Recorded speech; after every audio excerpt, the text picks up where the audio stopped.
el equipo de Conformado por Ariel. Cristóbal, Oliver. y alguien. No, y el primer tema que vamos a ver en el primer capítulo del podcast será el mito a logos. Y vamos a ver más o menos cómo es la explicación. Dice: fue un cambio importante en el tema, personas empezaron a entender el mundo, lo cual eso nos da a entender que desde ahí, en la antigua iglesia, empezaron a comprender el mundo de una manera distinta. Este cambio ocurrió en la antigua Grecia y básicamente significa pasar de explicar las cosas con historias de dioses a explicarles por razón y uso lógico, lo cual desmiente ciertas cosas de los dioses griegos que en ese tiempo eran adorados y tenían hasta templos y pensaban que cualquier cosa mala que hacías te lo cobraban los dioses. ¿Listo? Okay. Bueno, pues el primero que vamos a explicar es el mito. El mito es como relatos que no están verificados si son reales o son falsos. Por ejemplo, puedes entrar en el tema del mito o leyenda, donde podemos que son historias que normalmente incluían en los tiempos de la antigua Grecia dioses, héroes o fuerzas sobrenaturales. Por ejemplo, cuando habían tormentas o así climas muy feos, la gente de aquel entonces pensaba que eran como dioses, como de la mitología griega, que por ejemplo sería el Zeus, el dios del trueno, ¿no? Y luego y había una que tenía así como, es una mujer que tiene así como de pelo, tiene como serpientes, que esa no. Muchas personas pensaban que esos dioses pues existían y en base a eso los griegos hacían sus mitologías y se basaban en esa creencia, en esas creencias, y ya si no eras parte de ese grupo de griegos, no te tomaban en cuenta como griego de sangre, aunque nacieras en Grecia, no te tomaban en cuenta así como de que formaras parte de esos mitos. No, pues sí, comprendo. ¿Y tú qué opinas, compañero? Pues, yo siento que los mitos no solo eran simples historias para entretener, sino pues en realidad era la forma en que las personas trataban de entender el mundo, pues antes de que existiera la ciencia, y pues como tal no existía, o sea, sí existía, pero pues antes de que la descubrieran como tal, pues los griegos y pues muchas otras mitologías pues se basaban en estos propios mitos, ¿no? Con el tiempo, algunas personas empezaron a cuestionar estas creencias porque empezaron a pensar que no era como tan lógico ¿cómo se dice? Creer en que solamente porque un dios se molestaba o algo así, sucedían las cosas. En lugar de aceptar las historias de los dioses, comenzaron a preguntarse si existían explicaciones más lógicas y más racionales para entender la naturaleza. Aquí aparece el concepto de logos, que significa pues la razón. Este pensamiento lógico o explicación racional, luego consiste en intentar entender el mundo usando la observación, la lógica y el pensamiento en lugar de creer en historias mitológicas. Empezaron a creer gracias a Sócrates. Uno de los primeros pensadores que intentó explicar el mundo usando la razón fue Tales.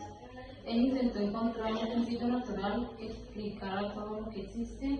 Pensaba que el origen de todas las cosas era el amor, aunque hoy sabemos que no es exactamente así. Lo importante es que intentó explicar la naturaleza sin recurrir a los dioses.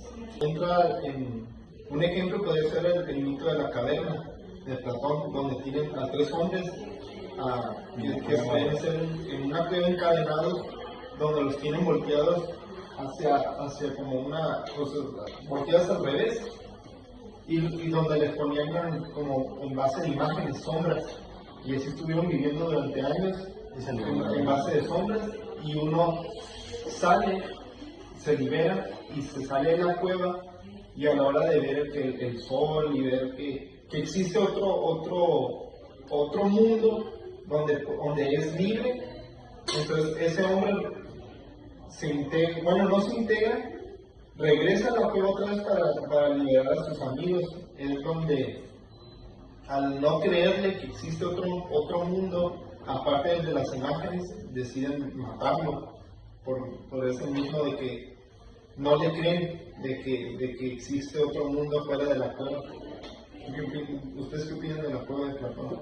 Sí, para dar un poco más de entendimiento sobre Platón, Platón era discípulo de Sócrates.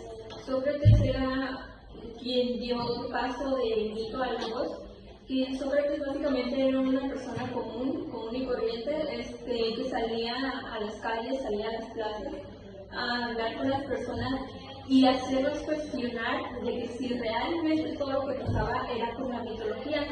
Gracias a Sócrates fue una persona muy importante en ese tiempo, porque gracias a él se empezó la crisis donde las personas dejaron de creer en la mitología y empezaron a cuestionarse si todo lo que pasaba era realmente por eso.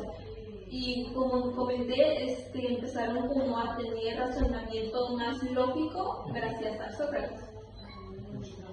Sí, el Sócrates era el que cuestionaba, ¿no? En base a la hermenéutica, ¿no? Así, por ejemplo, no sé, yo creo en Dios y llega ahí y me cuestiona que por qué creo en Él, o qué hace Él para que yo tenga un pensamiento a esa persona, como tener una fe, o así, cosas así, ¿no? Cuestionarlo, por qué creo en eso, en base a eso del Sócrates, ¿no? Sí. Sí, de la hermenéutica, su teoría de la hermenéutica. No, y también gracias a esto se empezó a usar mucho el pensamiento, comenzó el pensamiento de tomar conciencia de que si en verdad había con voluntad propia, ¿no? Con voluntad propia, que hacían ya más lo que sentían que para ellos estaba bien. A mí se me hace un tema interesante. ¿Sí? Por ejemplo, aquí en México hay muchos mitos como la Llorona o así, cosas así como eso es lo que dicen de que si han visto un fantasma, a cosas así como la gente piensa, no, pues yo no creo hasta que me case. Sí, no. Ajá. Y ahí es donde se hacen las leyendas o el mito. Pero es tontería, ¿no? Sí. Como en Sonora hay una bruja que se transforma en no sé qué. Y que es comprobado por los del pueblo. Y la gente Retomando el tema de Sócrates, pues Sócrates, como comenté, fue muy importante. Gracias a él, las personas empezaron a cuestionarse sobre lo que creían.